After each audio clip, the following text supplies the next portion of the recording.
Our interview this afternoon is with Floyd Owens. Floyd was born in Fisher County, Texas, July of 1916. Makes Floyd 94 years old. He served in the United States Navy from November of 1943 until December of 1945. His highest rank attained was Seaman First Class. My name is Dale Dexheimer. I'm not related to Mr. Owens. Also in the room is Milton Gibson, who is our videographer.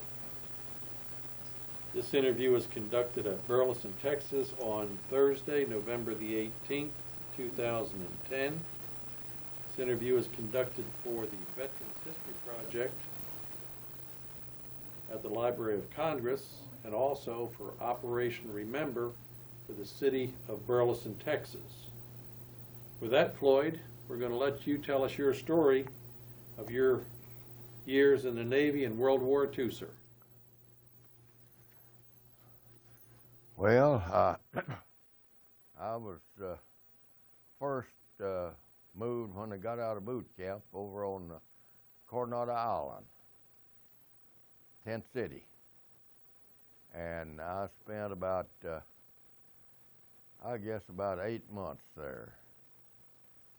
And I got a chance to study a replica of all of our enemy airplanes. And we had those, copy of them in wood. And I taught the new recruits that's coming in how to recognize an enemy airplane. The way we did it, I had a sheet stretched out with a big light behind it, and I'd get back there and take one of those wooden replicas and wave it around, and they'd tell me what kind of plane it was, where it was German or Jap or whatever. And so I taught that for about 8 months, and then they shipped me out, sent me over to Hawaii, and I was there about 2 or 3 weeks, and they picked all of us up and loaded us on ship. And they put me on APA 192. It was USS Rutland. And it was pretty much the leader of the group because we had a commodore aboard along with the captain. And after I'd been on, I was in, they put me to start with, when I got out of boot camp, into landing craft. Landing craft is small boats that's used to transport troops to the shore and supplies and ammunition and all that. And after I got aboard ship, I happened to be lucky enough to get added to the captain's gig. And I was on that from the time, from then on till as long as I was aboard ship. And when we got out, this ship that they landed me on, it happened to be in a group that was headed for Iwo Jima. I don't know, I don't remember how many troop ships there was, but they were all loaded with Marines. We had no army at all. We had, that invasion was strictly Marines. And then we had escorts of 3 or 4 destroyers and a couple of battle wagons and a couple of aircraft carriers and all. That was our protection if we needed it. And we set sail right then for Iwo Jima without even looking back. And when we got there, they parked the ship, I guess about a half a mile away from the beach. And we got in there before daylight one morning, and we unloaded, and they unloaded all of the LCVPs. That was the ones that haul Marines and what all into the beach. They'd run in to hit the beach and drop the front of it and let them go, and then they'd back up and go back to the ship after another load. And on the gig, they used it for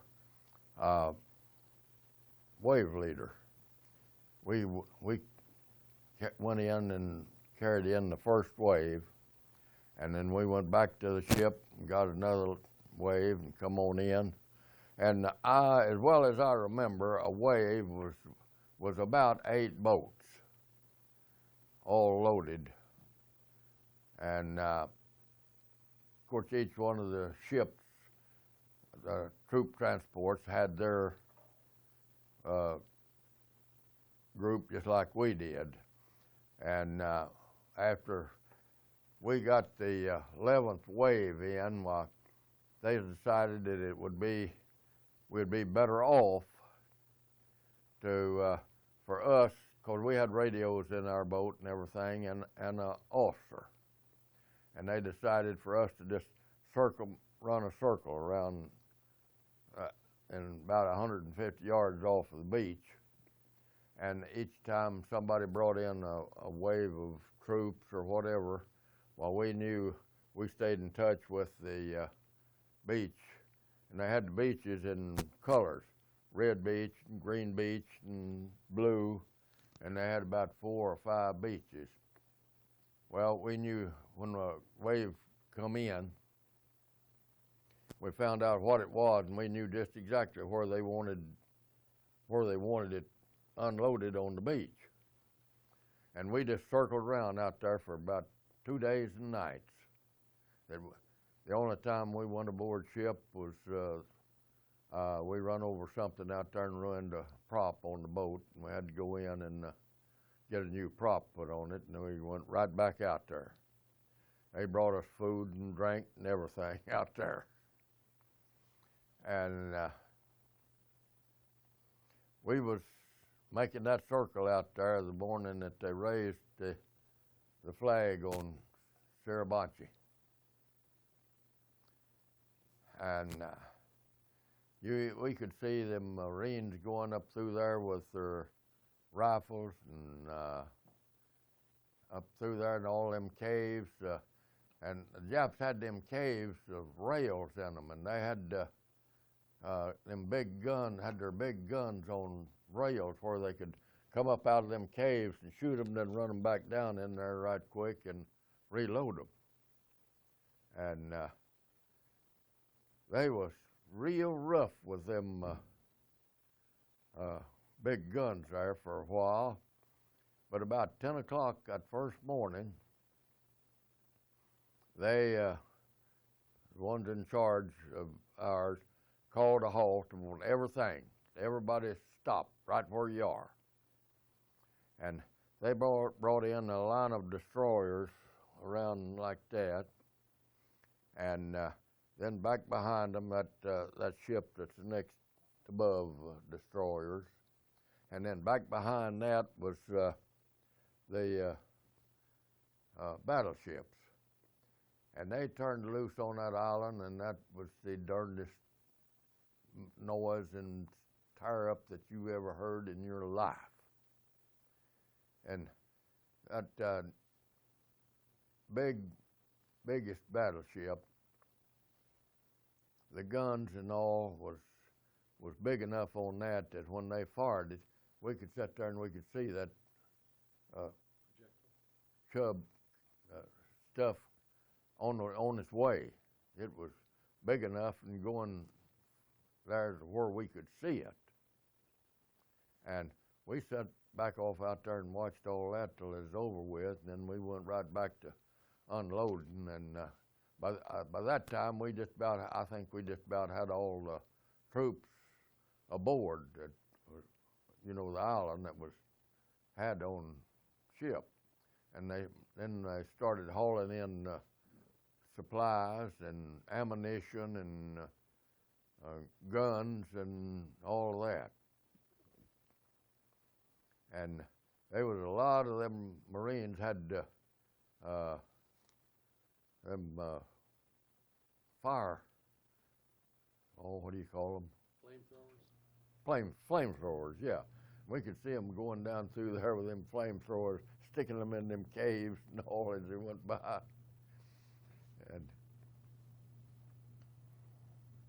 And that was just about all of Iwo Jima, because we pulled out from there then and went down in the Philippines and loaded up with a load of Army men and brought them back to Okinawa. And we didn't make the initial landing on Okinawa. They already had landed about 3 days earlier than what we got there, and they was already way down in there with that. So we just unloaded our ship with the Army and left out and went back, and we went down below the equator and picked up the 10th Army. And we found out later, after we got them aboard and started out, that we was headed for Japan to unload on that. And by about the time we got to the Philippines, they dropped that atomic bomb, and Japan surrendered. And they said, well, Vince, you don't need to invade it, so you just might as well take this bunch of 10th Army on in and unload them for occupational troops. So that's what we did. We went right on in and unloaded them on the beach. And the morning that we sailed by going into Japan, there in the harbor there, the big battleship was sitting out there, and we could see them sitting on the deck signing the peace treaty. So we unloaded the 10th Army occupational troops, and then we went back to the Philippines, and our group of troop carriers, and picked up a load of Seabees and brought them into Washington and unloaded them. And that time I had enough of points that they told me they would give me another rate if I'd re-enlist and go on out, or I could get my discharge. I said, give me my discharge, I can't wait. And when they put me on a train back to San Diego, where I got my discharge, and then I come on home. And I was living, my wife and 2 daughters was living in Midland at that time. I come on back to them, and that was the end of my service. Let's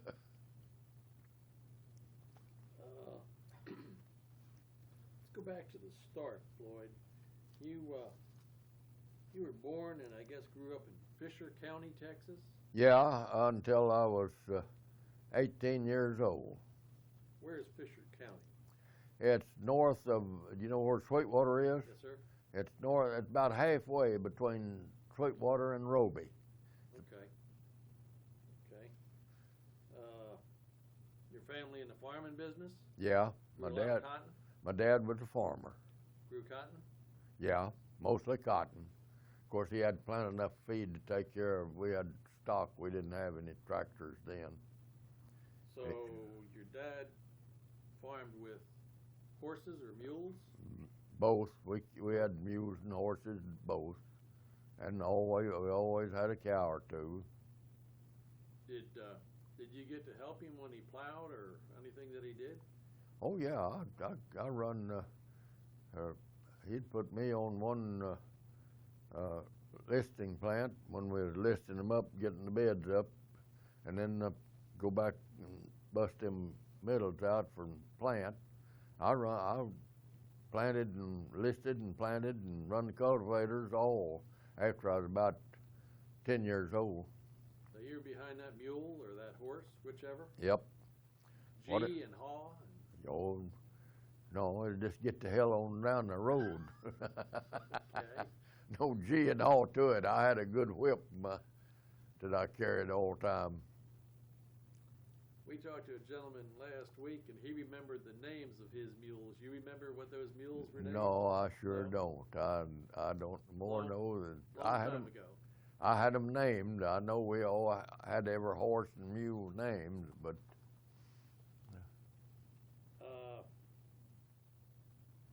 So you're working on the farm, and you went in the Navy in 1943. Why'd you go in the Navy? well, I don't know. I just I didn't want the Army, and that was kind of funny. Where I was, they drafted me, and I was registered in La Mesa at that time, and at the time I signed up, and so they called me into Lubbock. And when they got everything all drafted up, and they sent me upstairs and there was a Marine and a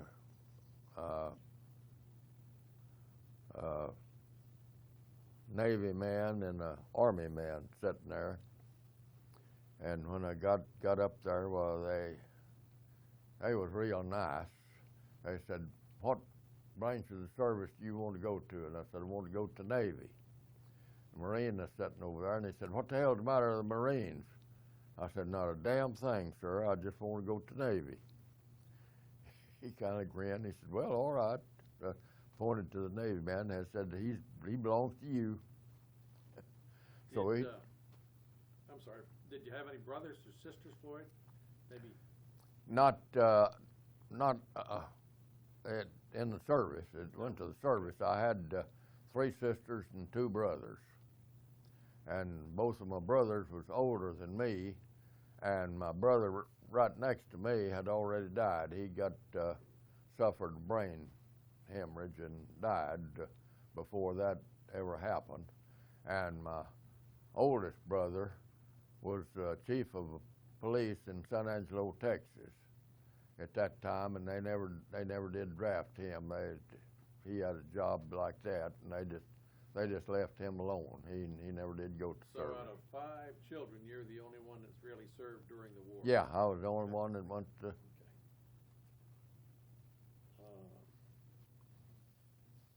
Now, my wife had a sister that she got out of college and nursing school, and she got in the Army, and she served. Of course, she got a officer's commission, and she served in the Army till it was over. But that's the only one out of the whole bunch. The rest of her family, I mean, my wife's family, was all still farming. So they never did get drafted. They was busy farming it up. They took you from Lubbock Yeah. to San Diego for your boot camp? Yep, San Diego boot camp. You remember how long boot camp was?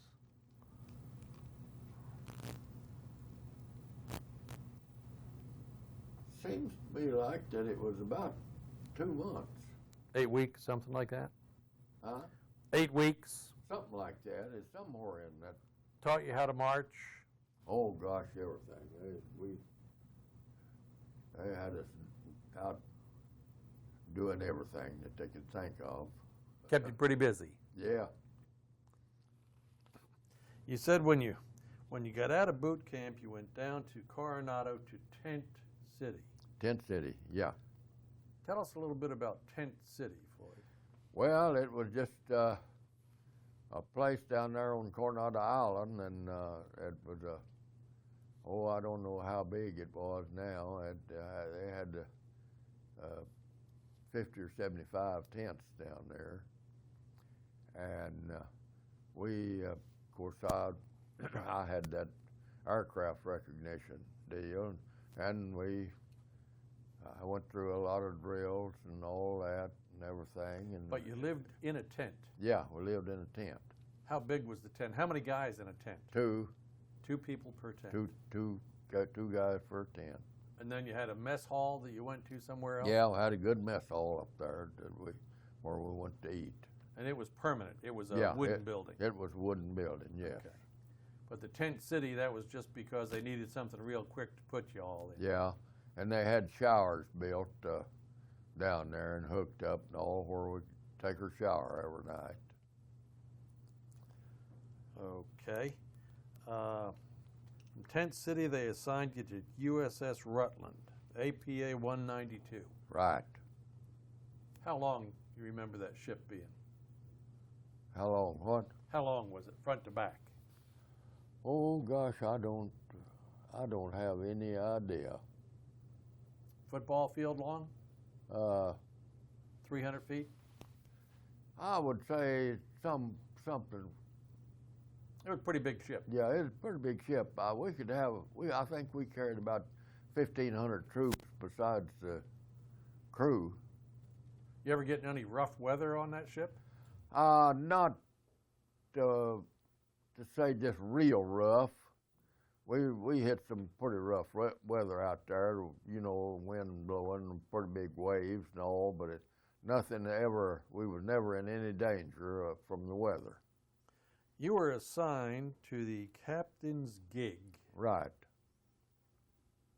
But that's when you were going to put somebody on the beach, when you had an opportunity to get down in that gig and ride around in the ocean. Yeah. What'd you do when you weren't on that gig? Oh, I was one of the deckhands. We had a coxswain, the man that run the boat, and we had an engineer, which took care of the engine, and then we had the two deckhands, me and another guy, and we kept the boat clean and Handled the line? handled all of the lines and all of that. Just anything that there was to do there, we two deckhands did it. When you weren't a deckhand on the gig, though, when you were a deckhand on the Rutland. Oh, we didn't. They didn't have us doing anything aboard ship. You chip a little paint? Nope. Didn't chip paint? No, we was in the landing craft crew, and so we wasn't in the ship's crew. Okay. We manned the landing craft, and we had I think it was 19 boats. Papa boats, LCVPs? Yeah, but two LCMs. That was big boats with twin engines, and then I think it was 17 of the LCVPs. That was the little boat that opened up down there. That, of course, the LCM opened up too. Mm-hmm. But that LCVP, we just hit the beach with that and dropped the front part, and boy, them Marines is gone. Or if we had supplies or ammunition, well, they had guys on the beach to take it off right quick.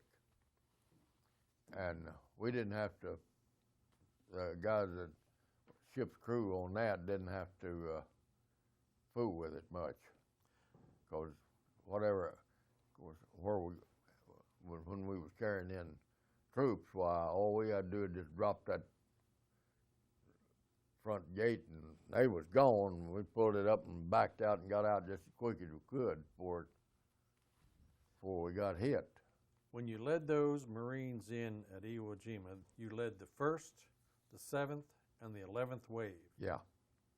About 8 boats, LCVPs in each. Yeah. About, I think How many Marines you think there were in each one of those LCVPs? about 15 or 15? 16. Okay.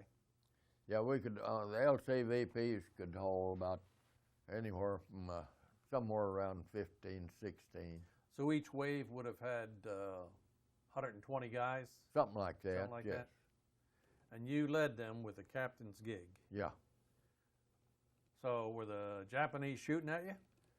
Well, we never did get hit. I don't. They were shooting at them on the beach, but we never did get hit. They We have never some lost. in the water close to you, do you remember? Huh? Were there some close in the water next to you? Shells or? Well, there might have been some landed there. I don't know. We just we'd run in, take the wave. We'd get the waves within about 50, 25 or 30 yards of the beach where they're supposed to land. Then we'd turn around and leave, go back to the ship and get another wave. You weren't too anxious to stay right there close to No, the beach? dang sure wasn't. We sure wasn't anxious to stay. How long did it take for each wave, do you think? From the time they came down those nets over the side of the ship, I guess, into the LCVP? Yeah, they come down the nets. Then they go out and they circle around and get all formed up. Yeah. How long from when those Marines went over the side until they were on the beach? 20 minutes? Half hour? 20, not more than a half hour. Anywhere, I'd say anywhere from 20 minutes to a half hour. It's all pretty quick. Yeah. Yeah, everything was moving fast.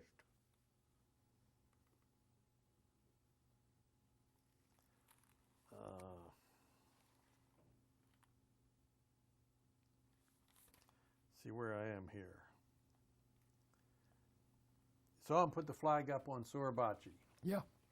Sure did. Saw that You go could up. see the 4 or 5 Marines at the base and the whole At thing. the base of it. As well as I remember, we could see about either 4 or 5.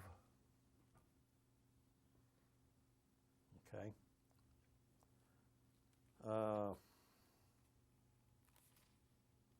You cross the equator. They have any special celebration when you cross the equator?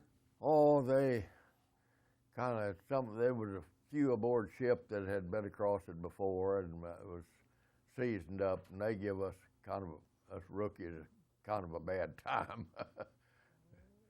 Bad time. What'd they do to you?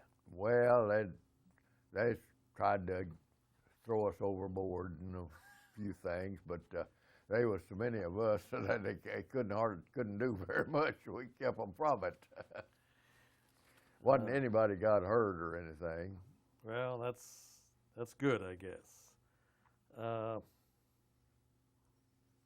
You went down to, when you picked up the 10th Army, you picked them up in Australia? No, it wasn't Australia. I forget now what place it was, but there was an island down there somewhere below the equator. Okay. And I don't have any, I couldn't more the man in the moon tell you where that was. It was an army base down there below the equator. Okay. And then you took them up to Japan, but actually the war was over before you got there. Before we got there. You steamed into the harbor at, I guess, Tokyo. You went past the Missouri where they were signing. Yeah, when they were signing. Were there signs? Could you look on the beach and see where they'd been bombed and what have you, Floyd? Well, I don't know. We didn't look on that. I don't really remember where we could see any signs or not. I don't remember seeing any. You were probably pretty happy to be dumping those guys off. We were sure happy to dump them and get going. You bet. You came back somewhere to Washington, brought those CBs back, and they separated you. What'd you do after you got out of the service, Floyd? Well, I went back to work on the beer truck. Beer truck. Worked on that for quite some time and got a little bit disgusted with my boss and quit. And I just kind of worked here and there for several years. Made a living. Worked for a Pepsi-Cola company in Big Springs a while. And then just around this and that, and finally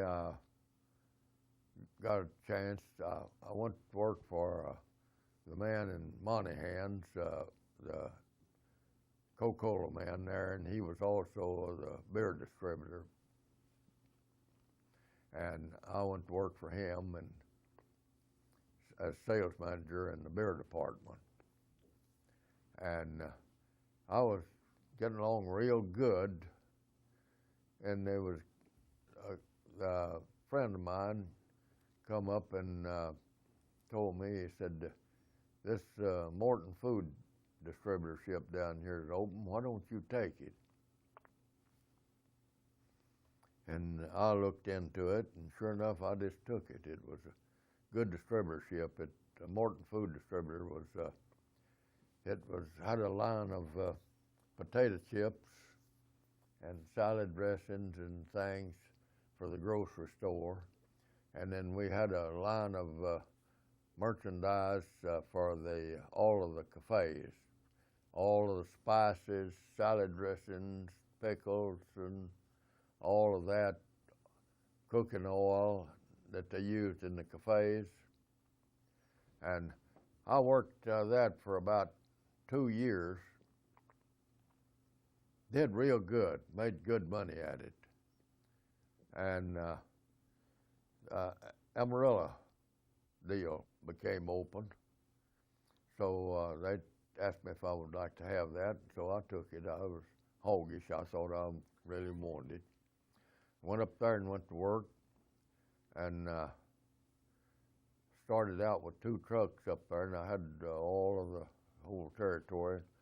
And when I quit, I was up there 6 years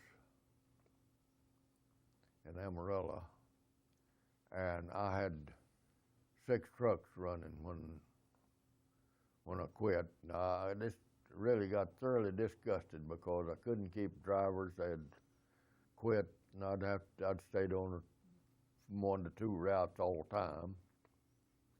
So I let the company have that back and moved down to San Angelo and went to work for a radio station selling ads. And I was working for that pretty well satisfied. And a gentleman come along with a deal for salesman for a beauty supply company out of Dallas. Armstrong McCall Beauty Supplies. So he talked me into taking that. I went back to work for that. I worked a year, and they decided that the company decided that they would let each one of the salesmen put in a store where they was working and have their own store and buy all of their supplies from the company. And they wouldn't have any salesmen. They'd just supply all of the stores.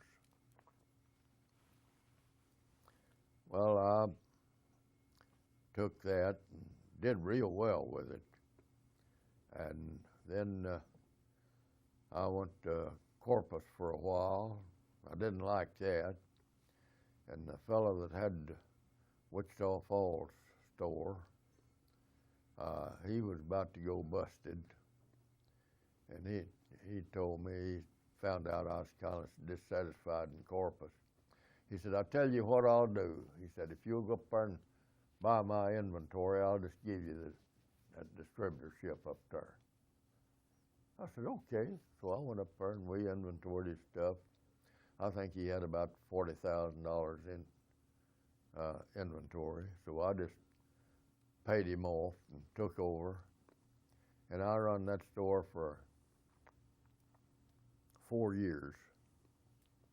And there's a couple of kids come along one day and wanted to buy it. And I sold it to them for $90,000.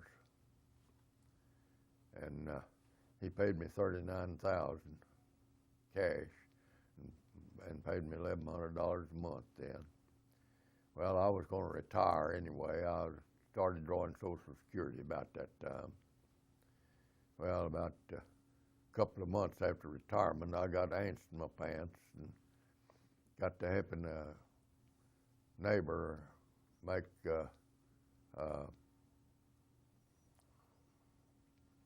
cement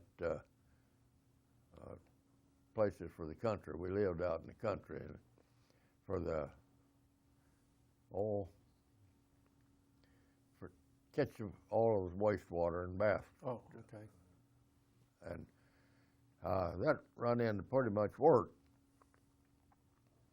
Well, my daughter and her husband was running the San Angelo store. I had given that to them. And they told me, said, Dad, if you'll come down there and take brownwood and put in a store there, well, we'll just give it to you. We don't want it. It's more than we can handle. So I went to brownwood,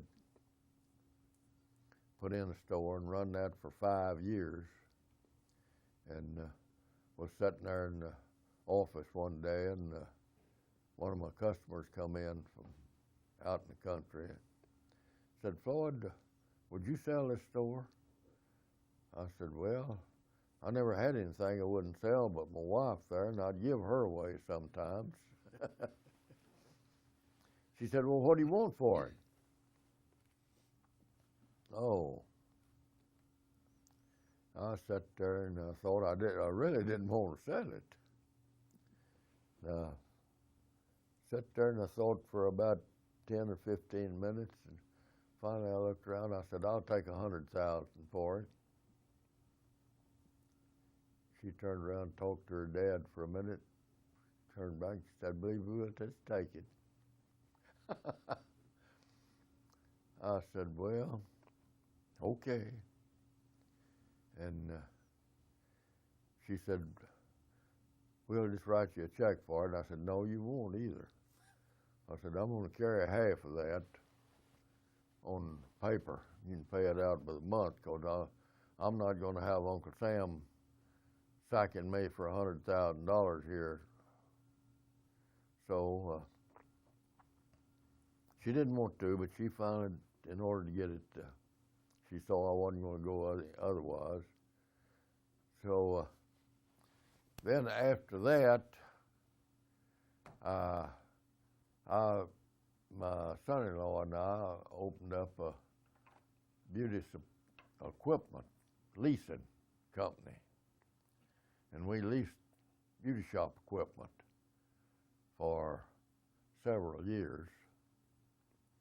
And he was working for another company, and he just kept all of the books and everything, done all the book work, and I did all of the work out there, because wasn't nothing to it but just going and calling on them and fixing it up, getting them stuff to them. And I just about retired for a year or two after that, and we moved to Burleson then. I got 2 daughters that lives here in Burleson, and that's when I retired and moved to Burleson. And we'd been living in Burleson about 4 years. Whenever we got looking around, and we saw an ad on this, and fooled around, and finally just decided that we'd just give her a house and all that we had to the girls. They could do what they wanted to with it, and we just moved up here, and here I am. You were You were a salesman a lot of years, weren't you? Yeah, oh yeah. I didn't have any education. Darn it. I quit school when I was in the 8th grade. I got added to basketball coach and just quit.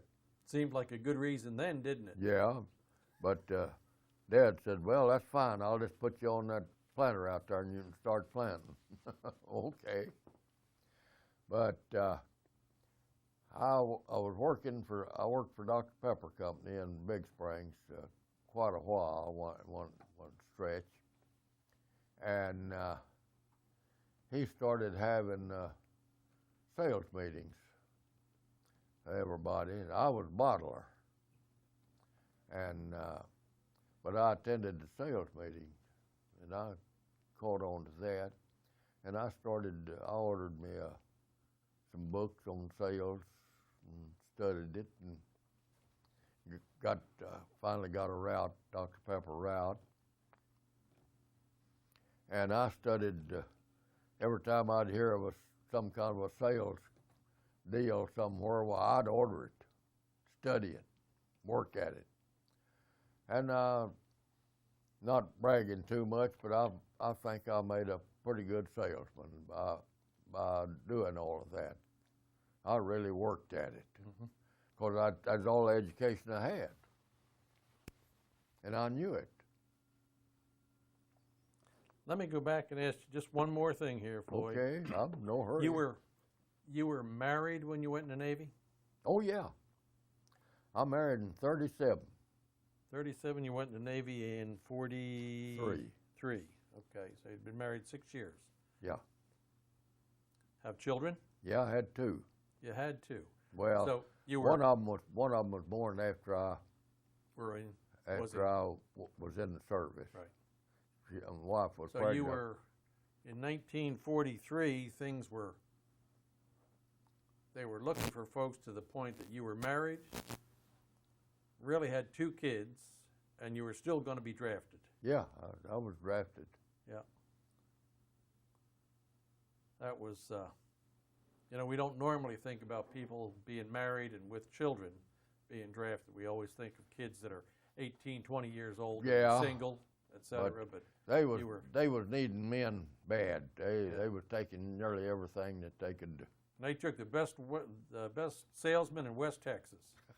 Well, I wouldn't say that, but he was pretty strong in West Texas. You bet. Floyd, thank you for taking the time to come visit us today. Glad to do it. Thank you for your time and the service, sir. Thank you.